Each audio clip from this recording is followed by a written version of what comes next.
Welcome to 1 Million Cups, Kansas City. Awesome Royals win last night, so hopefully you guys got some sleep. My name is Courtney, and I'm a 1 Million Cups community organizer, along with Lance, Milton, and Brian. I would like to welcome the entrepreneurship class from Kearney High School. They are here with us today. And then I would like to welcome our panel for this week. They'll give a quick introduction of themselves. Hello, my name is Matthew. I'm a local entrepreneur and between startups right now, but also a startup community builder. I'm based over in the Kansas City Startup Village, which is just centered around 45th and State Line. And I'm also a professional Royals fan. Anybody else? Oh, I see I'm in good company. Hi, I'm Bob Stewart, and I'm a transplant here from Los Angeles. I run a company called Now Casting that I started. It does online services for actors, agents, managers, casting directors, and went from being a startup about 12 years ago to multi-million-dollar company. So far, so good. And I've got another thing on the burners that's called iActing Studios that basically takes the best acting instructors in LA and makes them available to anybody anywhere in the world. And we're taking a look at expanding that into many different fields, not that have to do with the creative fields. There are a lot of places for different things for more specific type of training, but when it comes to creatives, most of those things aren't available online. So we're looking to break that open and make some of the best instructors available everywhere to anyone, anywhere in the world.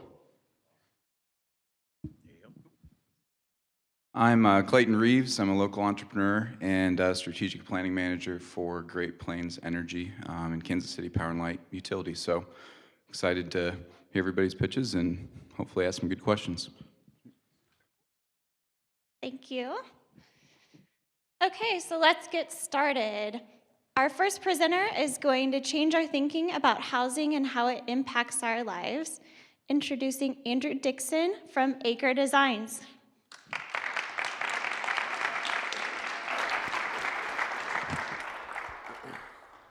Good morning. You have to bear with me for a minute. I decided to change my presentation last minute, so I'll be reading a little bit from notes.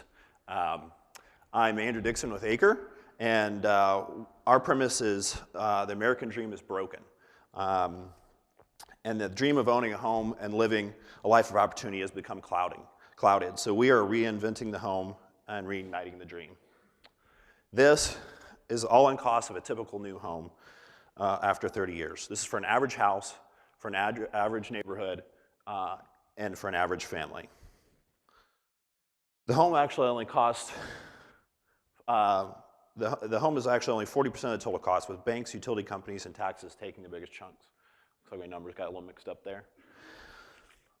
What drives this cost? The size of our homes has exploded over the last 50 years, and with it, the expense. Unfortunately, it really messed with my numbers. So unfortunately, they aren't, they're much more efficient using the same building materials and techniques and only modestly improved equipment. Hammer nails and 2x4s just doesn't cut it. Technology is mostly absent, which is shocking considering what we expect from our phones. Finally, a typical mortgage is a killer. With other expenses are added, 30% of our income is devoured by our homes. We are doing things differently. We have thrown out tired building materials and processes, the bloated designs, and the hodgepodge of equipment, and remedied the absence of technology. We have started small, eliminating waste and space, focusing on function. Instead of stick framing, we use panelized construction, which is remarkably faster and more efficient. We then let Mother Nature give us a boost and with heating and cooling and make up the difference with new technologies. The result is an affordable home that has no utility expense, which sets the stage for a completely different lifestyle. The result is eye-opening and can change the course of most families. It might take you a while to imagine what you would do with the resulting disposable income and time. Excuse me.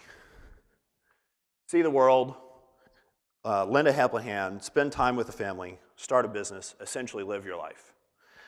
We're building a concept home to prove this all out.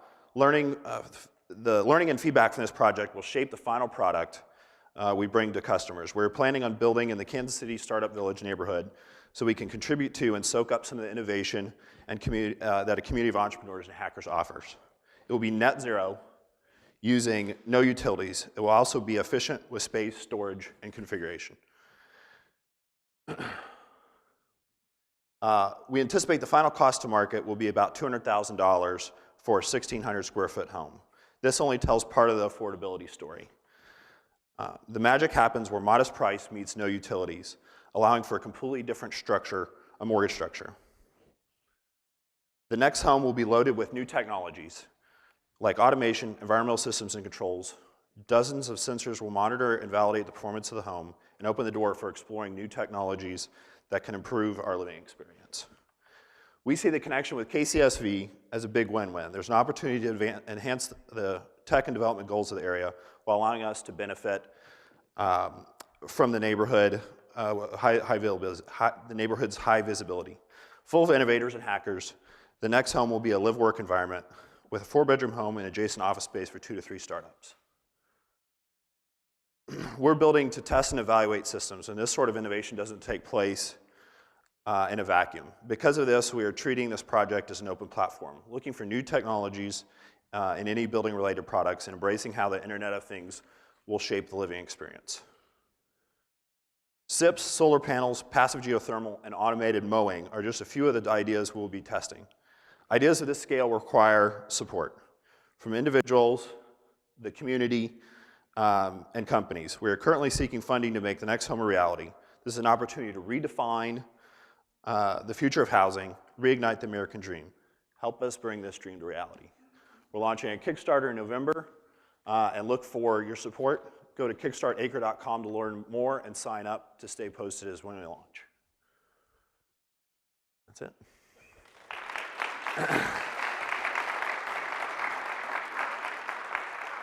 Thank you.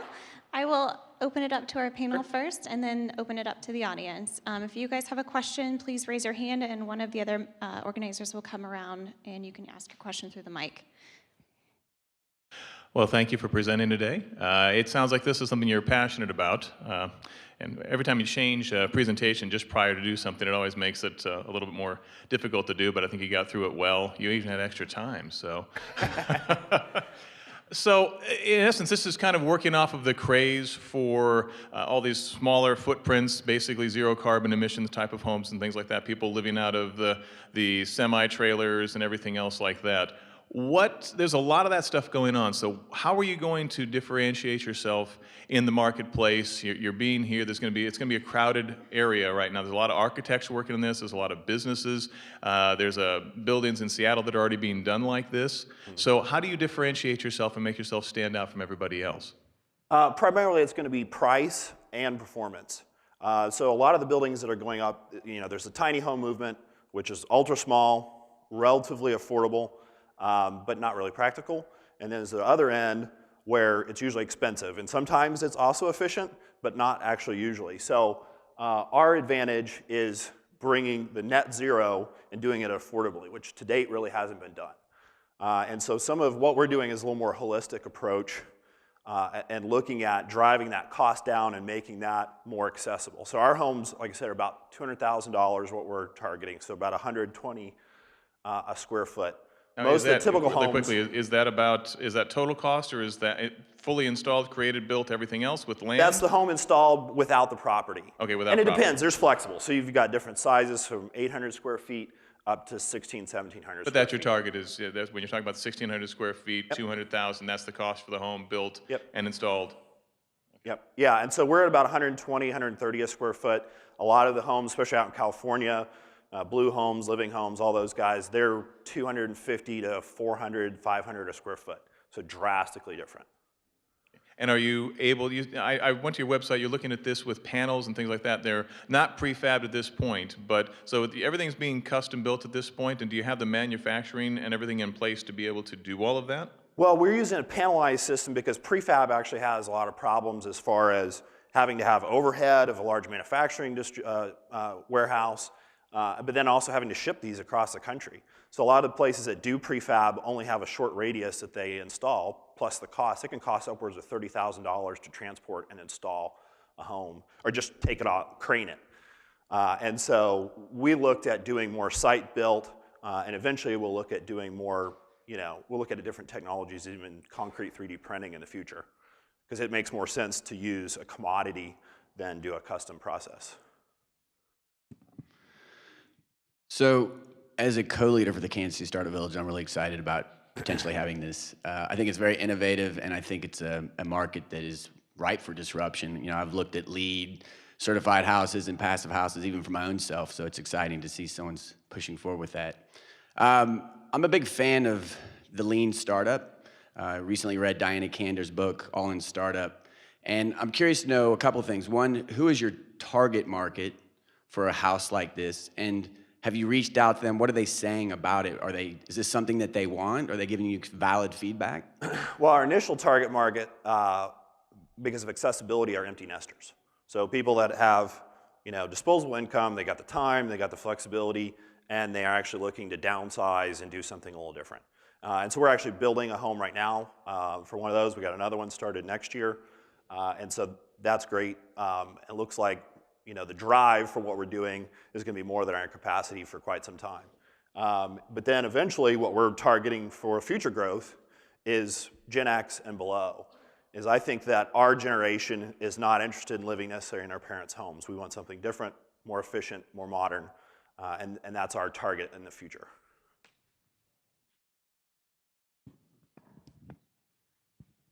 Well, this is very exciting, and I've been intrigued by kind of your guys' value proposition. I'm going to get into the nitty-gritty a little bit. It said that you expect to power the home entirely with solar photovoltaic panels. Given kind of the variability in production of solar and issues with storing energy, battery cells not quite being caught up with the rest of energy technology, how do you plan on supporting the house when the sun is not shining? Well, we're actually going to do, for most of our homes, we're going to do a grid connect, so net metering process, and use the grid as our battery. Because yes, batteries are expensive, so upwards of $6,000 to $10,000 for battery setup. And so we want to use the grid, especially so KCSV is a perfect opportunity to showcase that.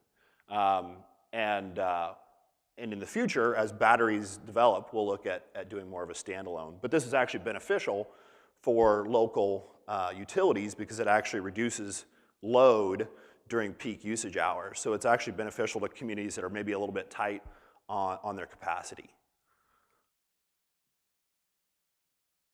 So it sounds to me like you're already in production on these things, and you're already building certain homes. You got the one for Kansas City Village, Startup Village. Yep. And then you're also doing something for at least one other client.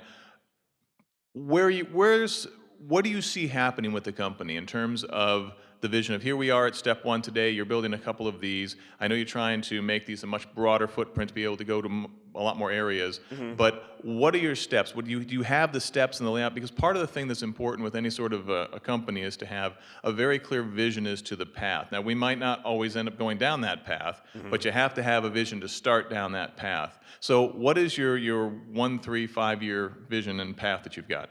So next year, we're just going to spend time developing this, building a couple other homes, so 4 to 5 homes next year total, and use that as a learning experience, develop our designs, develop our processes, and start to establish a little bit of a brand.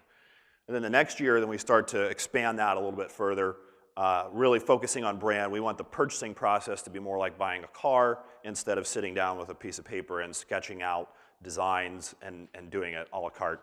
And then in the future, what we're trying to do is we'll always build, but we want to keep it at a small scale. We want to take this model as more of a licensing play, so license our designs, processes, technologies to other builders, and allow them to build more homes, better homes faster, and do that throughout the country. Because we can only scale so large in Kansas City, but if we use this model, we can go throughout the country. So I've heard time and time again that there's 5 important things when it comes to a new company: team, market, idea. So tell us a little bit about yourself and the team behind this company. Well, I'm an interior architect and industrial designer by trade, so I've worked anywhere from product development, doing corporate jets, bass boats, Rubbermaid, and then I also had my own company previous to this, developing and manufacturing high-end sustainable furniture. And then my wife is my other partner. She's an architect. And so between those two, we have some pretty good capacity. We've also brought on another architect from Sao Paulo, Brazil, who has a great experience with the technology of BIM modeling, which is the computer software for developing more of a kind of a product flow in your design process. And then I have a good builder that helps me put these homes together. And then we just launched in June, so we're kind of developing the team and adding from that point. We'll open it up to one question in the audience. Got a question here? Sure. For the rest of us who are not technically capable, what's a grid? So the utility grid, so KCP&L is the grid. Okay. Yep. Got another question for you also. Actually, two quick questions. Can you kind of define what is a net zero home for us, just so that everyone understands that? And then the second question is, one of the biggest barriers that prefab homes had when entering the market was that typical banks didn't want to finance them because they consider them modular. So for the one that you're building now, how easy is it for like an end consumer to go and get that, $200,000 home financed? As far as financing takes place, since this is site built, the SIPs, we use SIPs panels as our panelized system. That's been in use for about 15 years. It's not overly common right now, just because builders are sometimes a little slow to adopt new processes. And so it's a tried and true, and it's very similar in terms of financing the home. What was the other question? The net zero. Yes. So net zero, so the question previously is off-grid would be you have your batteries and you supply all your own power, you're completely on your own, maybe out in the country. Net zero means that you're maybe attached to the grid, and then you supply all of your total usage for the year. So if you use 5,000 kilowatt hours a year, you provide the totality of that. You might actually use some, so like our homes will produce the power during day, and then we'll use KCP&L power during the evening, but then the next day we'll produce more power to make that up. So at the end of the day, our bills are zero or less, and which that allows us to do net zero modeling. Got a question here in the back? Can you talk a little bit about solar panels? I mean, what is the life expectancy? What would it cost to replace them down the road? I mean, that would be a big factor in here. Solar panels right now have at least usually a 20, 25-year warranty, and I think they're kind of expanding those. Solar has a lot of room for growth in terms of its efficiency. I think right now their highest panel is about 19% efficiency, so that'll expand. As far as price and replacement goes, prices have plummeted over the last 5 or 6 years. It used to be $6, $7 a kilowatt hour, or a watt, and now it's below 80 cents a watt. And so that's what makes part of our process possible, is that reduction in price. Question here in the front. I just want to go back to the net zero question. In some states, I know California, for example, you can actually sell power back to the power company. Is that part of your model, and is that an opportunity in the state of Missouri and Kansas? They do, I believe, reduced. So they'll buy back at a reduced fee. So if you're paying them 12 cents a kilowatt hour, they might buy back at 8 in Missouri. Some places are even, some places are nothing. So but they will allow you to net meter, so to zero out your bill. But there's actually an opportunity in states that will buy back power, as you can size your system enough to produce excess. So now you're actually maybe paying your water bill, so you're really net zero for your total utility expense. But we'll have to take that state by state, and there's going to be some effort, I think, in dealing with different municipalities and trying to encourage this. So we'll be involved in that process as much as possible. Okay, question here in the center. I don't know if that picture is a prototype of one of your homes, but I don't see any guttering. Are you collecting rainwater? Currently, we are not dealing with the water issue. That's something that we want to tackle in the future. That's definitely something that a lot of local municipalities have issue with, is gray water reusage, rainwater capture. It's actually illegal in Portland, I believe, to capture your own rainwater off your roof. And so some of that's going to be based on codes and local issues. But that's something we want to address, because that's a big play right now, especially in California and places that are having water issues, is to be able to mitigate the water usage. Now, the rest of our our fixtures throughout the home are low usage and high functioning units. So we're going to be definitely ahead of the curve, but there's a lot of room to grow for that. So in terms of net metering, one of the things that some utilities are dealing with is if they can create power for 2 or 3 cents a kilowatt hour, they're not going to pay a retail rate, kind of like you mentioned. They're not going to give you 12 cents for you to generate electricity when they're making it for 2 cents.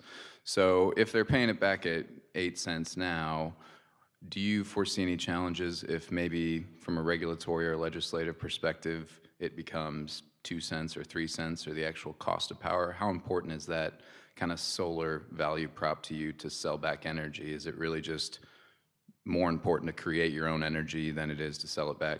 Yeah, definitely. I mean, if you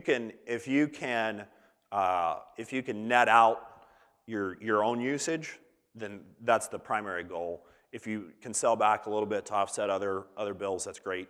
But we also see the cost of energy is going up. It now costs about 5 times as much to build a new power plant, and we're at capacity with a lot of power plants throughout the country. And so it is actually now technically cheaper to be your own power plant at home than for a local utility to build a new coal or gas power plant. Absolutely. And given our kind of low rates here in the Midwest, do you think a business like this is going to stick more maybe in the Northeast or California where rates are just kind of out of control? Is that where you're targeting? Sure. Or No, I mean, it works here. It's going to work great, other places where expenses are higher. And the higher those things go, the higher interest rates go, the better our model looks. The higher utility rates go, the better our model looks. And so that's something we see as an advantage. As markets maybe take a downturn and get tougher, we actually maybe can rise to the top a little more. We've got a question here in the back left.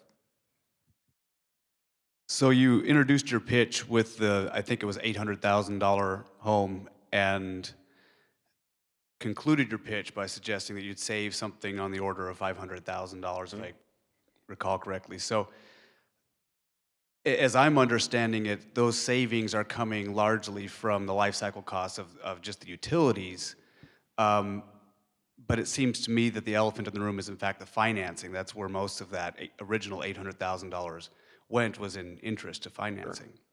Is your model addressing that financing bit, or are you leaving that to the bankers? No, I mean, that's critical, and we're going to encourage our customers and try to set up models for them to approach financing in an entirely different way. So by going net zero, you've now freed up $200 to $300 a month that you would have been spending on utilities. So if you now port that into your mortgage and pay that down faster, you can just restructure the whole thing. So you can do a 10-year mortgage at a lower interest rate, and you just lop off almost $200,000 in interest immediately. And then that's actually the biggest chunk. Utilities over 30 years is about $150,000. But if you also, the typical new home is like 2,600 square feet. With these, seeing that value proposition, if you go the smaller route, now you're also taxed and have lower insurance bills at a lower level. So just the whole picture is different. And that's, once again, like the home itself is holistic, but it's also that financing part that it takes all these things to drive that cost down. But it is a completely different picture. Question here on your left. I noticed a couple of stairs around there, and I'm thinking that the wheelchair access, might be kind of, since you're starting from blank, it'd be kind of a good way to go. And plus, the empty nesters, I know, they've started to notice gravity, and it's not that much fun. So that's true. No, we've discussed that. On this lot in particular, I'll pull that out. We've talked about our access and having to put a ramp over on this side and get that integrated. And that's obviously all site dependent. But this is a commercial. This will be a commercial property, and so we obviously have to have that. But yeah, I mean, that's something, the rest of our homes have zero clearance entries, so you just roll right in. There's no transitions. And a lot of our plans are one-story kind of ranch-style homes, so there's no traveling up and down stairs. This particular home, one of the things that we want to try out too is we have a split entry that has demountable walls. And so this is maybe a model for the younger generation. You buy your new home, you live just downstairs. So 2 bedrooms, kitchen, bath, and then you sublease the upstairs and use that to help pay off your mortgage as well. Then as your family grows, you absorb that. And then as your family shrinks, you can shrink that back down and sublet that out, bring the mother-in-law suite, whatever. So just quickly, I want to continue the conversation that the gentleman in the back started with finances, but more from the angle of capitalization and ROI. So you mentioned earlier in your presentation about a Kickstarter program. I'm curious to hear more about that. And also, since these homes are cheaper, are less expensive, what's the ROI? I mean, it's less time to build these things, but are you going to have the capacity to up these things one right after the next to create a sustainable business? Yeah, so obviously driving down the cost was critical on the production side. And so what we did was to build faster. So the panelized system allows us to shave 3 weeks to a month and a half, 2 months out of the framing process. Then we can kind of continue that thinking throughout the building and looking to bring in processes that reduce time. So we're actually trying to eliminate some of the trades, almost entirely using plug-and-play wiring, using plumbing systems that are easier to put together. And then part of our IP is developing a power core where all of our utilities are combined in a pre-configured unit that we just plop in and plug, and no more stripping wires and installing stuff on site by hand. And so that reduces cost. So that's how we kind of make up our margins. And then of course, if you have a building crew and you can build 3 to 4 times as many homes per year with the same size crew, it's a good model for other builders. Talk about the Kickstarter? So yeah, Kickstarter. So we're using this to help fund the prototype home, part of it. We're also bringing in some corporate sponsorship to help with some of the materials and get involved, because we actually want to use this home as a laboratory. And so to bring in other companies that are dealing in new building materials, new building processes, Internet of Things, and networking the home. And so, but yeah, Kickstarter, we start in November. We'll launch, run it through beginning of December, and those funds will go forward building this sucker. Got a question here in the middle. The 1,600 square feet, that is not including a basement? No. You're avoiding the basement? We'll do it, but yeah, that was one of the processes we looked at, is everyone considers a basement to be, cheap square footage. But actually, when you really evaluate it, it's not, especially when you have problems down the road. We are looking at, there are some modular basement systems that we might kind of lean toward using when needed. But for the most part, we're trying to encourage people to build above ground. Now, if you're on a heavily sloped lot, maybe it makes more sense to build on a walkout basement foundation. But right. More often than not, this makes sense. Sorry. Excuse me. So that you're thinking maybe out modular, away from the original. If you needed more space, just add a module on? So yeah, that'll be one of the things that we're looking at, is how to connect and expand these units. We've got some kind of designs underway, but that'll take a little more finessing to get that ready. Okay, so one final question. What can we as a community do to help you? Well, spread the word. Check out Kickstarter. Support us if you can. And if you're involved in the building industry and have building materials, we'd love to talk to you and have us help us out. I think that's it. Thanks.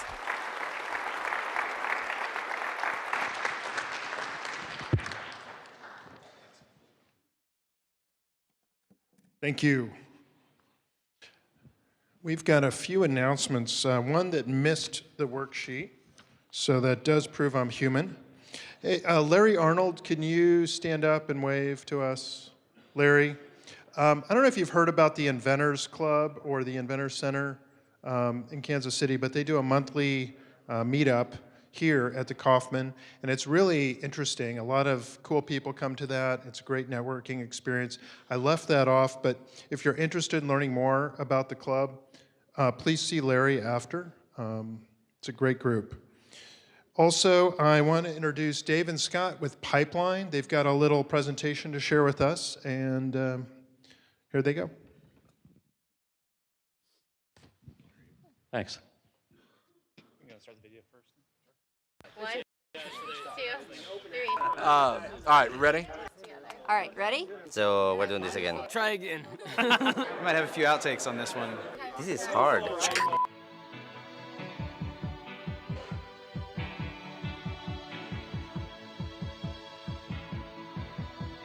Innovating, Financing, growing, working, building, disrupting. together. Together.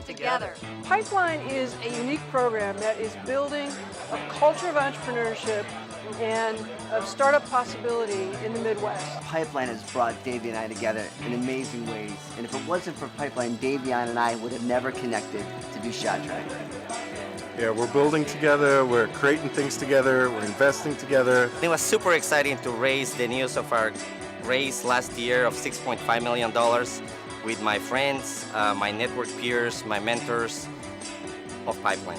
I love being a pipeline entrepreneur because of the relationships that I've made over the years in pipeline that are lifelong, that are genuine, that really have made a difference in my life. In 6 short months since I've started my second venture, Pipeline has absolutely rebuilt everything that I've started, and it's completely enhanced what I've been doing. It's an amazing network. You want to be a part of the future. You want to be a part of drawing together the next generation of entrepreneurs in the Midwest. In addition to the member team that was created for me, just having access to the national mentors has expanded my network. Winners always surround themselves with winners, and that's what the Pipeline program's all about. If you haven't applied for Pipeline, get online and start applying now. It's a great time to be part of the entrepreneurial explosion that's going on across the United States. Come on, build with us. Come build with us. Come build with us. Come build with us. Hi, I'm Ed McMahon with our fellow alumni. Pipeline. Come build with us. I love Pipeline so much. Wink, wink.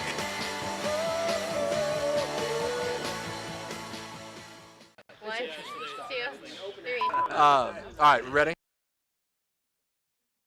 Morning, I'm Dave Alberti with Innova Prep. Been with the class of 2013 Pipeline. It was super exciting. Scott Purble, same class of 2013 for Pipeline. I just want to encourage everybody, we have 6 days left to apply for Pipeline for this year. We've expanded also into St. Louis. We made the announcement last week. So between Nebraska, Missouri, Kansas, all throughout the Midwest, the class is filling up pretty quickly. So please apply now, and look forward to anybody can talk to Dave or I after the meeting here. It's super easy. You can go to the website. It's www.pipelines.org. And so 6 days left. If it looks exciting, it is exciting. It's hard work, but a lot of really great stuff for your business and for you. We're not asking for money, so get online and apply now. Thanks.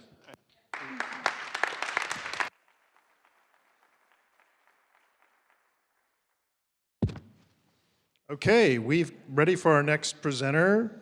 We've got Laura Stewart with Live On, Digital Legacy. Come on up.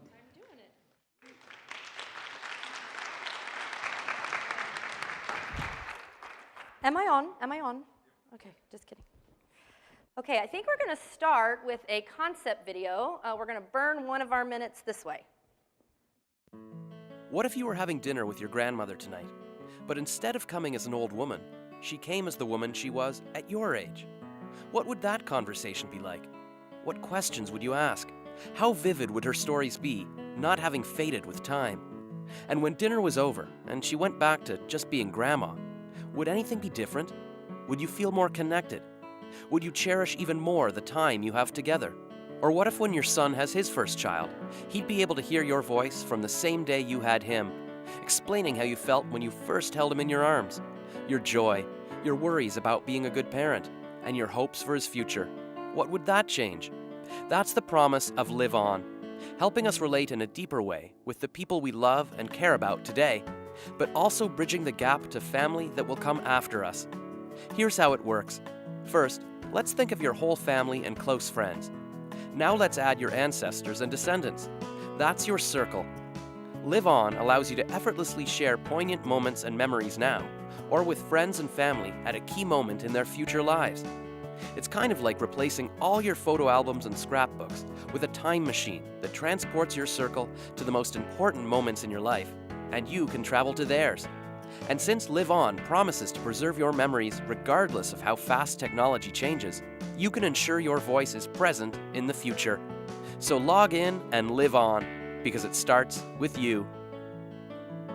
Now, Smart Girl would probably just exit right there, but we'll stay and we'll talk. So Live On, we do say that it starts with you, but perhaps we should say it started with her. You Star Wars fans will recognize Princess Leia up here, and I'll have to explain kind of how that fits in with what we do at Live On. But how many Star Wars fans in the audience?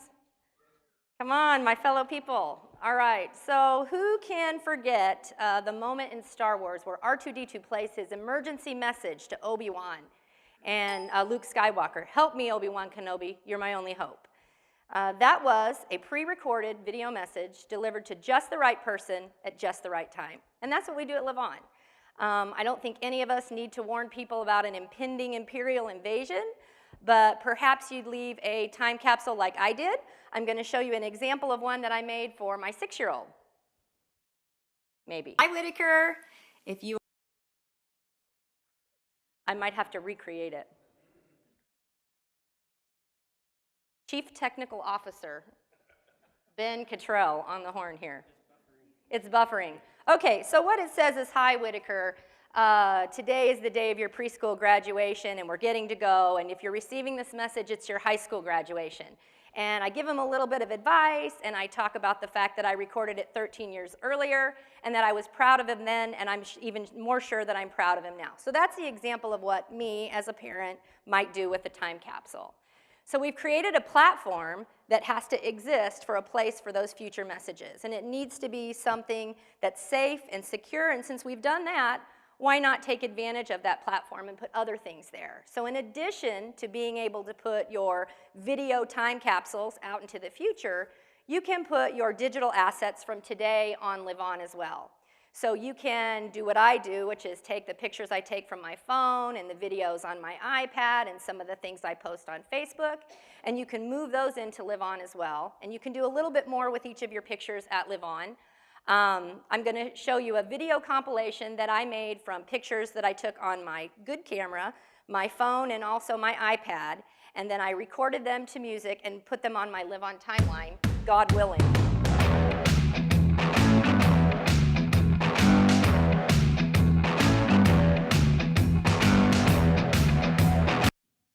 So here is a picture, and that handsome young gentleman is my son, who is now 16 and is here with his marketing class. So if you ever thought you'd be nervous, try presenting in front of your own kid. So one of the things you can do at Live On is audio annotation. So we'll take this picture, and go ahead and hit the play button, Ben. One of the first things that we did when we got off the train in Paris is we went and got some hot baguettes and then went to this cheese shop. You can see all the different choices there. I've never seen so many choices of fromage. And we tried. That's okay. So, a little bit different. So that's better than writing on the back of the picture, Spencer, age 14, right? That's a more interactive experience. It gives you a place to go and look at it. And now I'll kind of show you where we are today. So we do 2 things. And we're going to rock out. Seriously. Ben. There we go. Okay. Here we go. So 2 things that Live On: time capsule video messages into the future, and then a platform and a place for your photos and memories now that is shareable. This is the sort of the state of the union of where we are now. This platform technology won a top 5 designation at South by Southwest in 2012. We acquired it in 2013, and we've spent almost a year getting ready for today, which is our launch. So we are humbled and excited to do that here with you guys at Million Cups. We have our mobile applications ready, so if you guys all want to take out your phones and download our apps, we'd be totally appreciative. We're available on Android and iPhone. And we're going to spend this weekend over at Holiday Mart doing a red carpet event and unveiling our company to 40,000 people in our core demographic, women age 25 and up. We are also very excited to let you know that we received notification of an MTC grant. So things are going really great for us here at Live On. That's about all we have in terms of our presentation today, but I would love to open it up for questions. A couple things you could do for us, so we'll start with that, is you could download our app. That would be great. And this is all about user acquisition, so anyone you can tell about Live On, we completely appreciate it. Because we're launching today, we're going to learn a lot in the next couple weeks through our users that are coming on the site. we'll watch those analytics, but if you could keep us from running into a wall with something that you've already done, we would love to hear it today. So Great. thank you so much.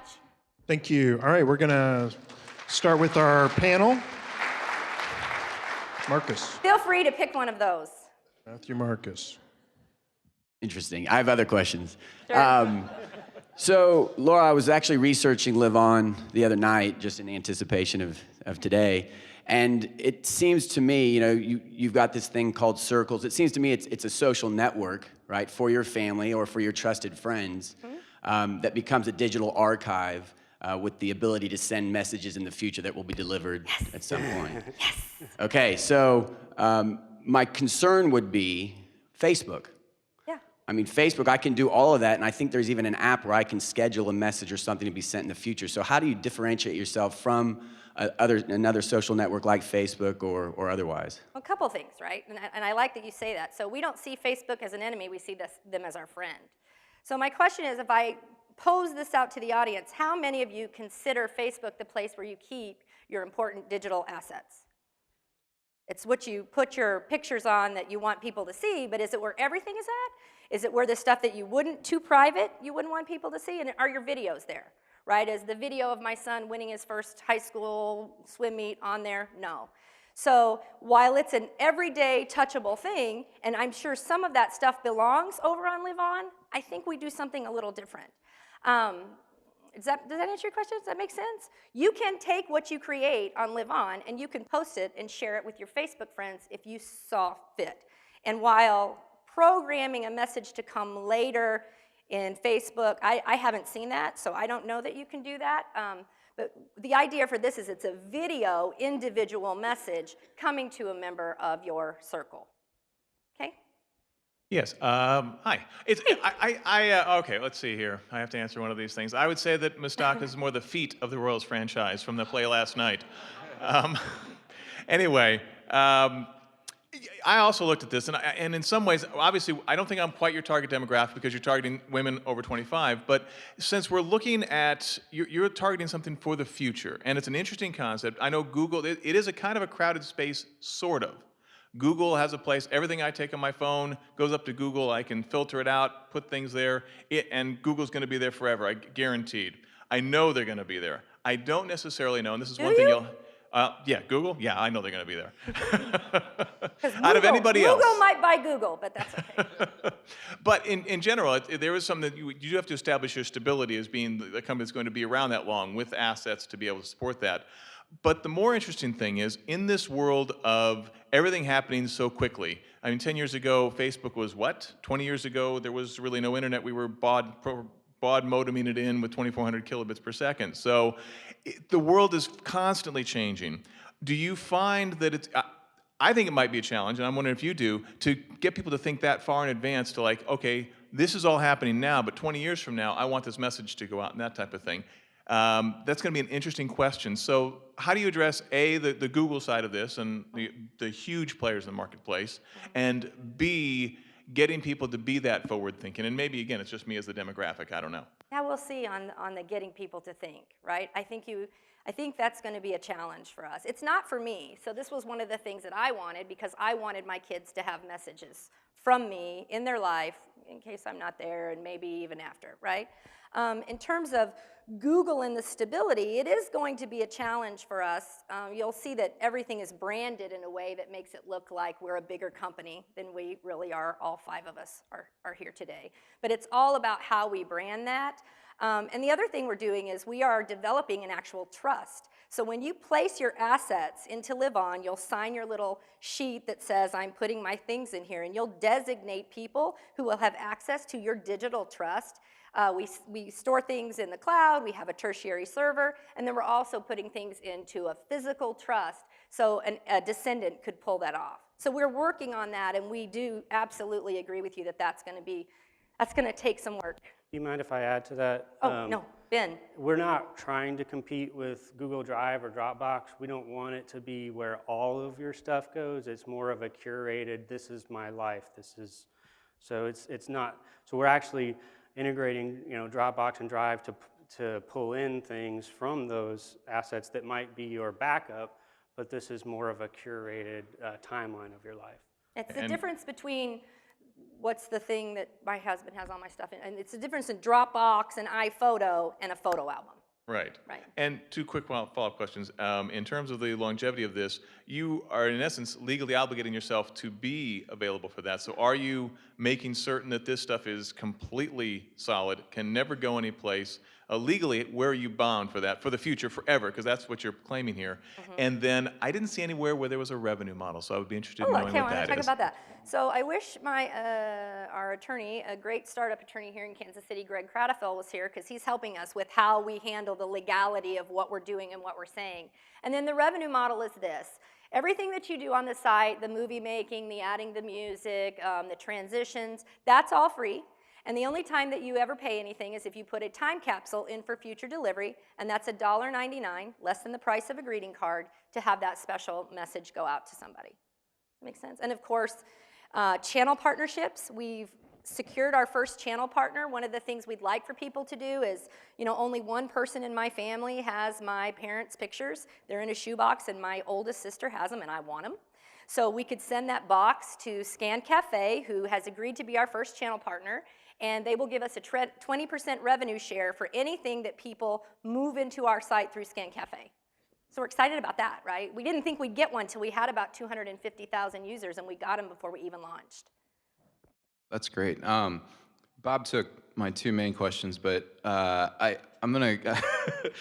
those are Just so you know, there was a question that was also deleted that said, "Was I serious about wearing a Princess Leia costume today?" And I was overruled. Well, that's too bad for I all know. of us. Oh, no, you know the one, the buns. Gosh, we're getting off track here. Sorry. So I'm going to go back to Bob's question about the length from a little bit of a different angle. I'm constantly amazed by people's focus on instant gratification and just their inability to be forward-thinking and wait for something. So I get the value of the future memories. Would you say that the larger carrot or appeal of your product is something like you just made with your family from a trip to Europe, making a video, making a memory that's immediately accessible? Or do you think it's in your name, Live On. It seems like you're kind of aiming for that long-term kind of $1.99 messages in a bottle.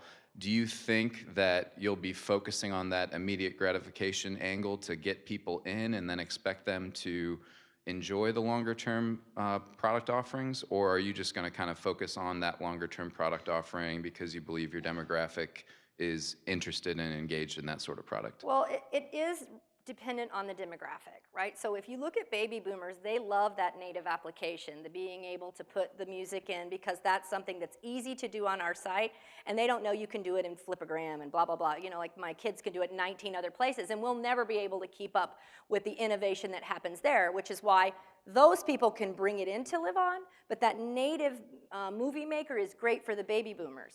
Now, in terms of what we're going to focus on, we're going to focus on our main differentiator and our first-to-market product, which is the time capsules. And, we have actually delivered our first time capsules. And while we're talking about who would use it and why that would be, there's an obvious thing that maybe we haven't said out loud, but there are people who are faced with their own mortality, and they find this product very comforting. And I had an aunt who we weren't quite ready, but she was passing away, and she recorded messages for all of her kids, and the first two of those messages were delivered in the past month. My cousin, Maureen, where are you, is right there. So it was her sisters that received the messages, and it was amazingly impactful for that family. That's amazing. One more question. Given all the recent kind of hubbub around some certain photos being leaked, what are you guys doing in terms of security to make sure that these intimate moments that you just mentioned aren't dispersed or stolen? Well, CTO. We're doing obviously the standards, SSL by default for connections. We have a proprietary media server that's it's got some extra level of security in it. So, for example, if you take a URL to a Facebook photo, you can send that to anybody, even if it's secured, and they can look at it. Now, it's a really long string, so somebody can't just guess it, but we use expiring tokens so that only, you can only see that for for a certain amount of time. So that's kind of in our DNA, security and privacy. Obviously, there's a lot more we can do, multi-factor authentication and things like that, but that will always be, you know, part of everything that we do at Live On. So. We've got a question here in the back. Yes, hey. Hi, thank you so much for the presentation. I have two questions. One's a little more specific and one's slightly broader. So the specific question is, what is the channel of actually delivering the message? So, you know, when I was 8 years old, my email address was sumo@hotmail, right? And now my email address has changed. So if my mom were to send me a future message, she wouldn't know how to reach me in the future. So first question is, what's the channel to send future messages? That's a specific question. And broader question is, how do you guys feel about the risk of not somebody else coming up with the same product, but basically being able to offer the same service for free? So for example, I use a plugin on Gmail called Boomerang, which does the same thing only for emails, obviously, and it's a free product. So how do you guys feel about the risk on price? I feel okay about that. And in fact, I had some early conversations already with Google Ventures, and they told me to be prepared to walk away from that $1.99 model. I feel like we have to try it first. There is value associated with us saying we're going to deliver this important message for you. So it may be that in a year's time, we aren't talking about time capsule revenue. That's why the channel partnerships are so important. So that's how I feel about that. And in terms of how we deliver it, again with Ben, it can't be tied to an email address because my 6-year-old doesn't have one. So how are we addressing that? Right, so right now it is just email, but we're looking into basically letting people put in any piece of information that they could about that person, what their relationship is to them, maybe some security questions. We've even considered, you know, letting people print out a QR code and put it in a safety deposit box. So those are problems that we're looking into, and you know, that we're kind of solve as they come. We'll see in the next coming weeks, right? We have about 3,000 people that we'll turn on today that pre-registered, so we're really excited about them. They'll receive a message from me later in the day, if any of you did that, saying, welcome to Live On, and we're live, and we're open. And so we'll learn a lot in the next 6 weeks. Okay. Ben, did you get the idea of the expiring tokens from R2-D2, or did you come up with that yourself? Yeah, C-3PO actually, yeah. That was a long time ago, by the way. That was. Yeah. Quick question up here. You're talking about markets. You said 25 and forward with females, okay? Let me tell you, there are lots of families out there that said, gee, I wish I had talked to my relative before they passed and asked who these people are in these pictures. All right, I see this as a 72-year-old with my 45-year-old daughter asking me to sit down and write all this stuff down, doing it on a video, and having that available to the family for the rest of eternity. Yeah, and I don't for a minute mean to think that not everybody in this room could find a utility for it. And in fact, my dad, who's 80, is killing me with being on it all the time and the questions and the you should do this and the you should do that. I mean, he's totally into it. So he's doing the same thing and recording time capsules, and he's uploaded video of himself being a pilot in his airplane. He wants my grandkids to be able to see it, and he's talked over it. So we just have to be laser focused in the beginning because we're lean, we're raising money, we've got to spend it carefully. And we've decided that there's actually an even smaller demographic in that women 25 and up, which is there are 30 million women with children on Facebook. They're free to market to, and that's who we're going to go after. But feel free. Come on. Come on. We'd love to have you. Awesome. Well, you get on too, right? She wants you to record that stuff. Get on and do it. Question here in the middle. Oh, dear. Hello, Mom. Hello, everyone. What some of you might not know about my mom is she works at GE for a cancer thing. She does gene sequencing, and so she's around people that have chronic diseases that are watching things like this happen. And when they see our company and Live On here, the sentimental value it has is way beyond anything you've ever seen. Now, maybe you can send messages into the future with Facebook, or you can send emails with Google, But when you get on Live On, you can see your family there. It gives you so much. They just feel amazing. They love it. They see our video, they cry. It makes them so happy to see that they can do this and have access to the future. You're hired. You can intern next summer. I know. You know, the funny thing is, you know, when we started with this, I couldn't even get he or my daughter to log on and look at it. It was so not in their wheelhouse and of zero and no interest to them. But he likes to do this. We work in my kitchen, and he likes to walk by and go, have you done Find Friends yet? You know, you should allow people to put their Facebook friends on all at one time. And you think, oh my God, that would triple our user base. And he just walks out of the room, and we're like, oh! So anyways, thank you, honey. I love you. We've got a question to the back right. So, I mean, we've talked about Facebook and Google, and they are your biggest competitor because they could decide to do it tomorrow. But there's a whole bunch, if you just Google, there's a whole bunch of competitors already.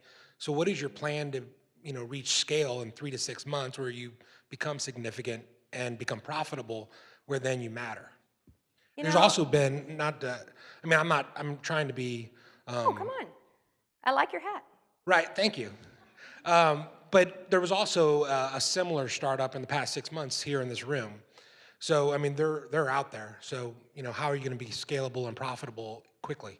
They are out there, which is great, but there's not one clear winner. And if I'd stood up here and asked everybody, who can you record a video time capsule with and send it into the future, no one would have had that answer on the tip of their tongue. Like I said, in 2012, this was at South by Southwest. No doubt, Google is aware of what happened there. So this technology has been out. If they wanted to do it, I believe they would have done it. I don't think that's their model. I think their model is acquisition, right? So the idea is to continue to focus in our core demographic, to use our PR team. We were able to secure through our great Chief Marketing Officer, Bob Martin, raise your hand, Bob, a pro bono marketing team in Silicon Valley at San Jose State who has an entire blogging campaign. They're all ready to go. I don't know that we only have 6 months. I think we have some time to get a user base, but you know, we're going to go. We're going to do our best. Question here in the front. Yeah, sure. Hi, thank you for your presentation. I'm a little concerned because I'm running through my head, and what I'm trying to do is figure out what problem in the marketplace you're solving, essentially. The features of this product essentially are solved by conceptual leaders in the marketplace already, right? So video, so if I say online video, what brand do you think of? YouTube, right? And to Marcus's point, we have Facebook and we have Instagram, and these are the places that our minds go when we think about this. So I can't wrap my head, my first question is I can't wrap my head around what that problem is. Could you please define it? And then my second question is, in order for people to adopt this, you have to create a pretty dramatic behavioral change, right? You're gonna have to get people to either in tandem or with other social mediums, or stop using social mediums and use this, or create a very definitive moment where you say, this is where Live Now works, right? To your son's point, right? Like he brought up a good point, which is maybe you have someone who's extraordinarily ill, and you see what I'm saying? Mm-hmm. So first question, could you please define the problem you're solving in the marketplace? Second question is, how do you plan on adjusting people's current behaviors using social mediums in order to get them to adopt this product? Okay, so the problem is interesting, right? Because it's an innovation. It's not something that people are doing now. But the ability to communicate in the future is something we've got to train people to do. It's a lot more meaningful. People used to write letters and cards and leave them with their attorney to give to their kids and family. Why not do it this way? Even a still picture isn't good enough anymore. How many people have been on Facebook in the last 6 months? Hardly anything is a still picture. It's all a video. And while I'm not imploring that we have created anything new in terms of our video, it's that delivery and training the people to make it more meaningful. Bob, you look like you're dying to say something. Are you? No, you're good? So that's the idea, is that the problem isn't necessarily a problem that people are aware of. It's a new thing that you can do here at Live On, and you can communicate. Oh my God, my cousin wants to talk. Yeah? Level of suspicion and talking about my mother. My mother would not have thought.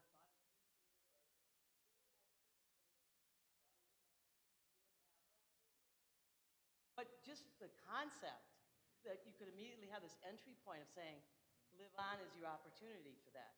And the incredible amount of energy that I just gave my mother just when she was nearly death, like 2 weeks away. And just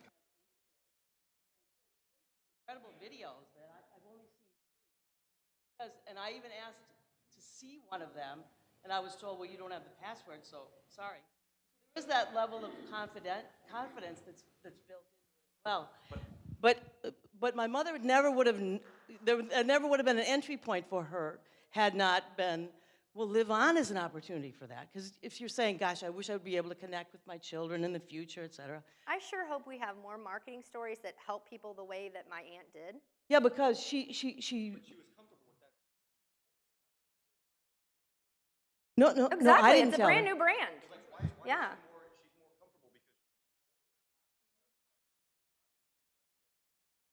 But then hopefully my cousin's friends will be more comfortable, and hopefully the people that's who how see that Facebook story will started, be I more think, comfortable, you know. and it'll grow and it'll get bigger, and hopefully, right? So that's the idea. Everything has to start somewhere, and this is our seed, Yeah. and this It's is the our idea. beginning. Like they said, team Yeah. And it's also a demographic thing, right? I mean, it's interesting that Laura, we do have to close. We are Okay, out good. of time. However, Laura will be up in the front here immediately after 1 million cups. So before we let you go, though, we do have one final question is, as a community, what can we do to help you? Well, I think you've pointed out some good things for us. We are going to have to train the public. So word of mouth is the best way to do that. And, you know, if somebody trusts you and you tell them they could go do their message on Live On, they probably would. So I would love it if you guys could all do that for us. And then for sure, download our apps. Keep an eye on us. We'll be open to any help you can provide us. We'd love to have it. And thanks for your time today. Thank you.